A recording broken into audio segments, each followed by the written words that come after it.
కాకినాడ పిఠాపురం రోడ్ల గల శ్రీపీఠం శరన్నవరాత్రి మహోత్సవాల్లో భాగంగా 11 రోజుల పాటు మహాశక్తి యాగ కార్యక్రమం ఘనంగా నిర్వహిస్తున్నారు. ఉత్సవాలు 7వ రోజు శ్రీ ఐశ్వర్యాంబిక అమ్మవారు శ్రీ వారాహిదేవి అలంకరణలో భక్తులకు దర్శనమిచ్చారు.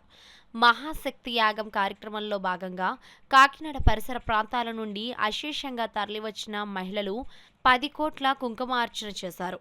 అదేవిధంగా వారాహి కీలక స్తోత్ర హోమం, క్రతువులను వేద పండితులు మంత్రోచ్చారణల నడుమ అర్చక స్వాములు ఋత్వికులు శాస్త్రోక్తంగా జరిపించారు. సుమారు 50,000 మంది మహిళలు శ్రీ లలిత పారాయణం చేసి కుంకుమను అమ్మవారికి సమర్పించారు. ఈ సందర్భంగా శ్రీపీఠం వ్యవస్థాపకులు పూజ్యశ్రీ పరిపూర్ణానంద సరస్వతి స్వామీజీ భక్తులను ఉద్దేశించి అనుగ్రహ భాష్యం చేశారు. ఈ సందర్భంగా శ్రీపీఠ వ్యవస్థాపకులు పూజ్యశ్రీ పరిపూర్ణానంద సరస్వతి స్వామీజీ భక్తులను ఉద్దేశించి అనుగ్రహ భాష్యం చేశారు.